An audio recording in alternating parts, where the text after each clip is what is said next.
I, 48F, am at my wit's end with my daughter Shelley, 23F, and her boyfriend Alex, 28M.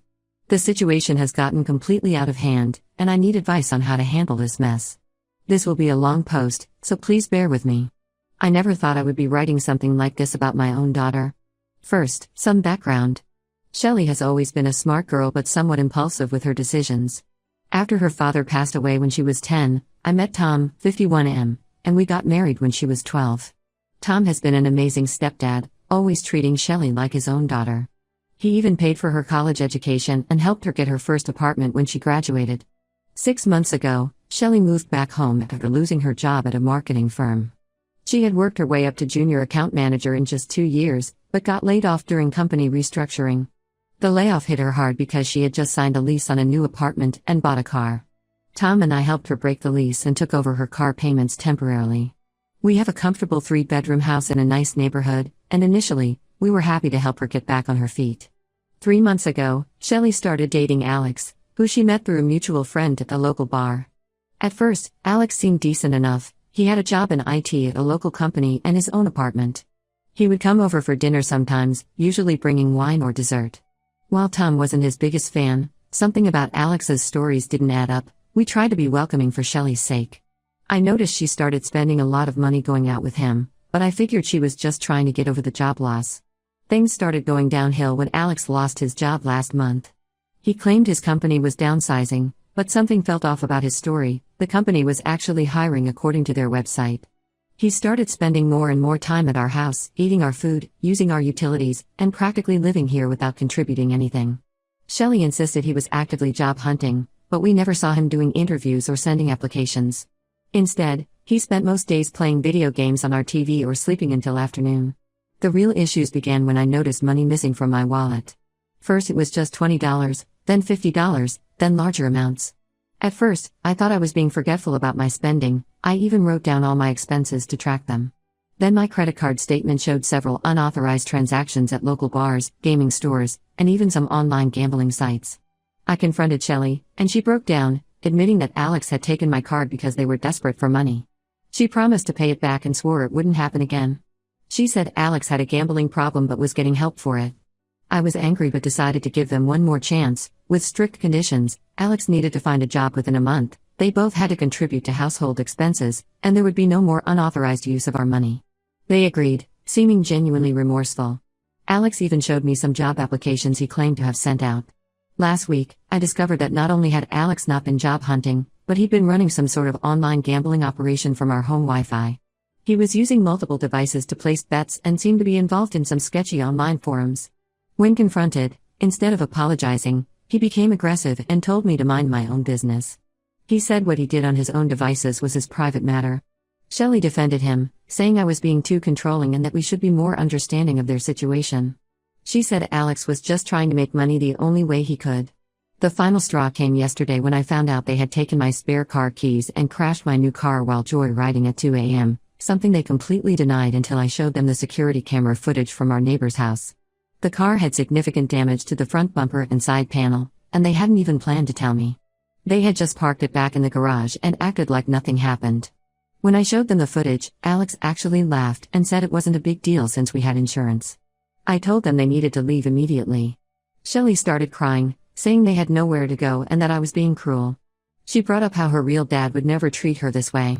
Alex had the audacity to suggest that we should pay for the car repairs since we're more financially stable and have good insurance. He said it was partly our fault for keeping the spare keys where they could find them. Tom backed me up, saying they had crossed every reasonable boundary, but Shelley accused him of never really being her father and just wanting to get rid of her. She said he was jealous of her relationship with Alex. Now they're both upstairs, refusing to leave, claiming tenant rights since they've been here over 30 days. Shelley is threatening to cut contact if we force them out, and she's been telling family members that we're throwing her out on the streets for no reason. She's called my sisters and even Tom's parents, spinning some story about us being controlling and trying to ruin her life. I feel terrible about the situation, but I don't think I'm wrong for wanting them out. They've stolen from us, lied repeatedly, and shown zero respect for our home or belongings. The unauthorized charges on my credit card total over $3,000, and the car damage is estimated at $4,500. Still, she's my only daughter, and I'm worried about what will happen to her with Alex, who clearly has a negative influence on her. I can see she's changed since meeting him. She's become secretive, defensive, and seems to have lost all sense of responsibility. My husband thinks we should proceed with formal eviction and possibly press charges for the theft and car damage, but I'm torn. Am I being too harsh? Should I give them another chance? I need outside perspective on this situation. Edit. Thank you for all the responses. To clarify some points, yes, we have documentation of the theft and unauthorized card usage, but we didn't file a police report because Shelley begged us not to, saying it would ruin Alex's future job prospects. Also, they haven't paid any rent or contributed to household expenses despite promising to do so multiple times. We've spent over $2,000 on groceries alone since Alex moved in. Update 1, it's been 2 weeks since my original post, and I can't believe how much more complicated things have gotten. First, I want to thank everyone for their advice and support. Reading your comments helped me stay strong through what I'm about to share. The day after my post, following the advice of many commenters and our lawyer, we served them with a formal eviction notice, giving them 30 days to leave. We had a police officer present when we delivered the notice, just to be safe. Their initial reaction was pure shock. Shelley's face went white, and Alex actually laughed, saying we couldn't be serious. I don't think they believed we'd actually go through with it. Then things got really ugly.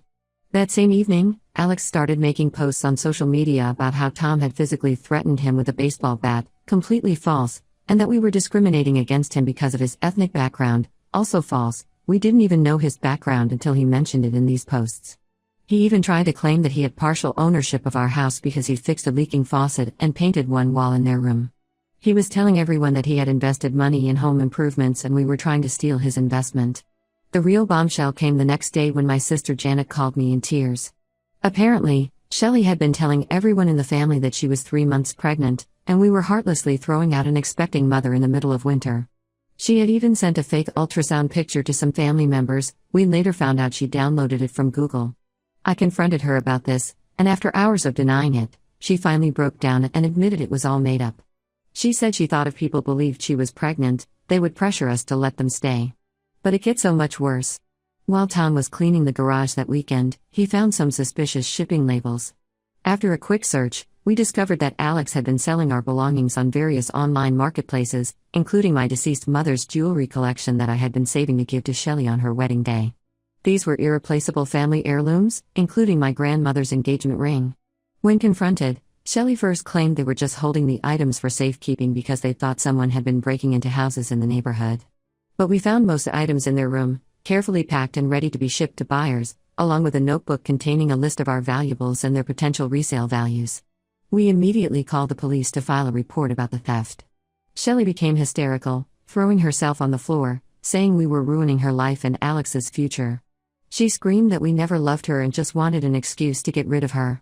The police documented everything and took photos of the packaged items, but suggested we handle the eviction through proper legal channels since they've established residency. They did say we could press charges for the theft, though. The most heartbreaking part was what happened next. While gathering evidence of the theft, we found Shelley's laptop open in the living room with her notes app visible. She had been keeping a detailed log of their plans to sell more of our things to fund Alex's gambling habit.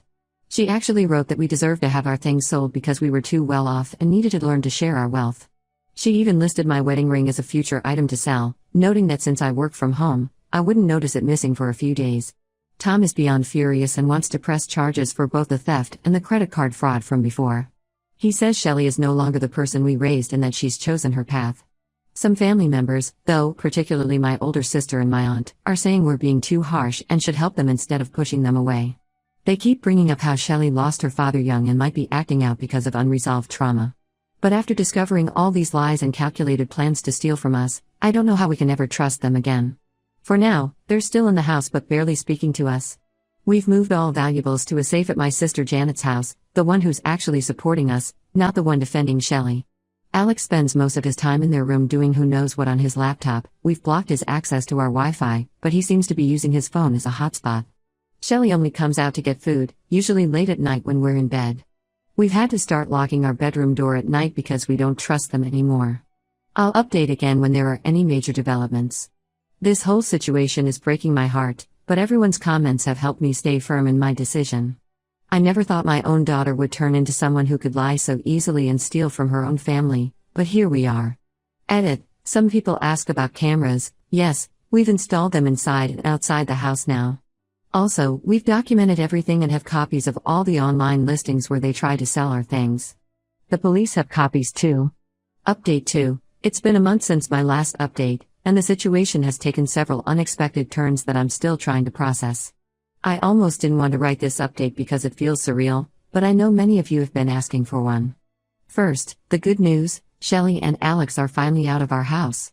But the way it happened was completely unexpected and honestly terrifying. 2 weeks ago, while Shelly was at a job interview, yes, she finally started looking for work after we cut off their access to our food and Wi-Fi, Alex suddenly disappeared with most of their belongings.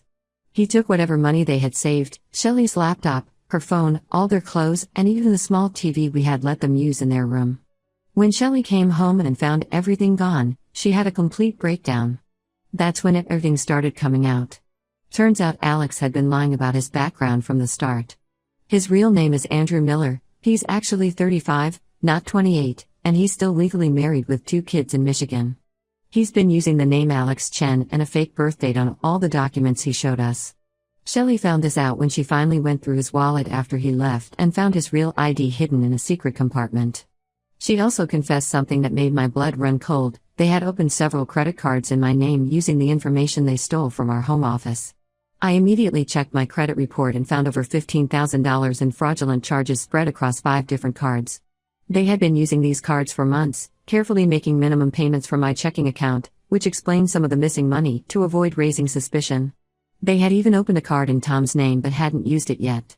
We filed a police report immediately, and that's when we learned the full extent of Alex/Andrew's scams. The detective told us he has a history of similar cons in 3 other states. His pattern is usually the same: he finds vulnerable young women, moves in with them or their families, runs up debt in their names, and disappears with whatever he can steal. In one case, he convinced a family to remortgage their house to invest in a fake business opportunity. Shelly is cooperating with the investigation now, but she's completely broken.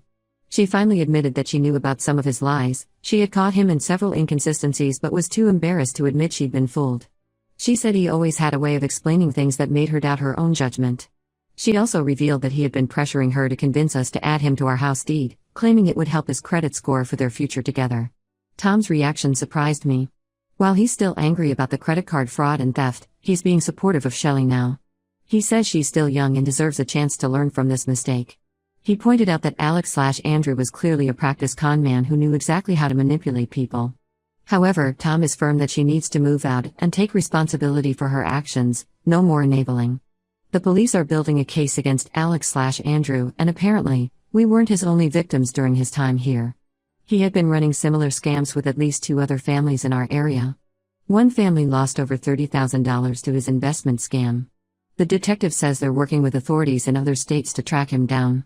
I'm working with the credit card companies to dispute the fraudulent charges, and thankfully, they're being understanding since we have a police report. We've frozen all our credit reports and are working with a fraud specialist to protect ourselves going forward.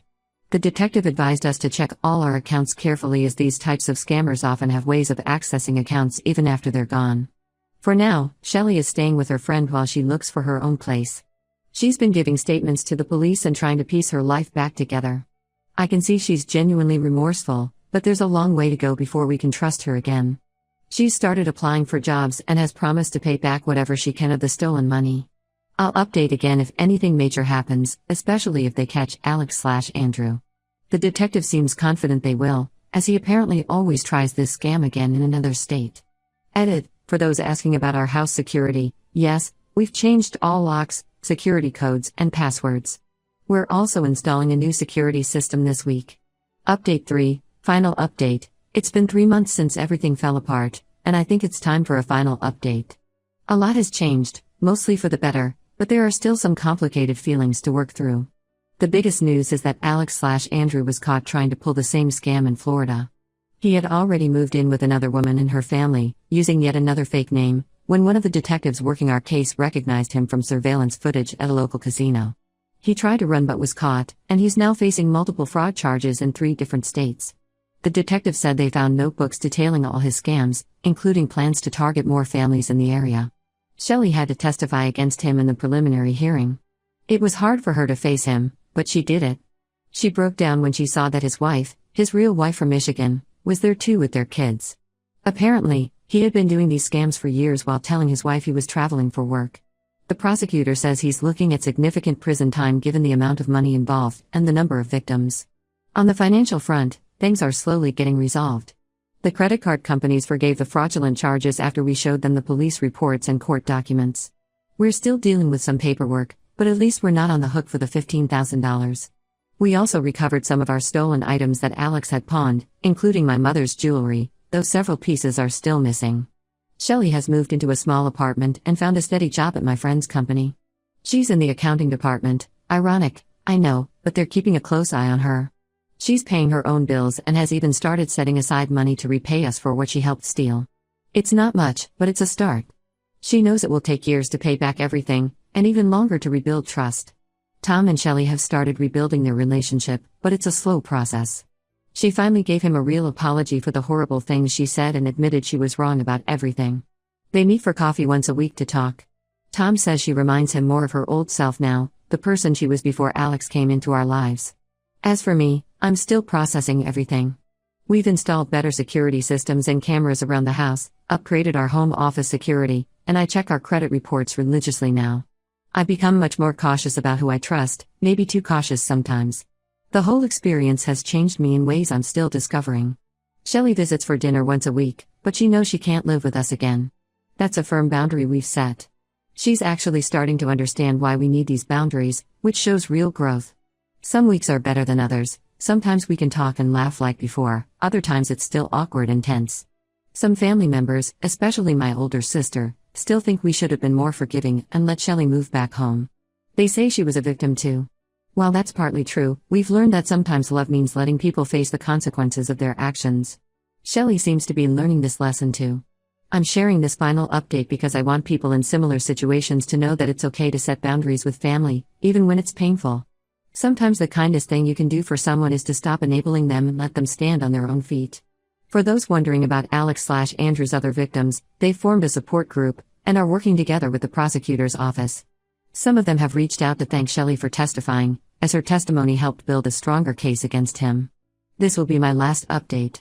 Thank you to everyone who offered advice and support throughout this ordeal. Your comments helped me stay strong when I needed it most.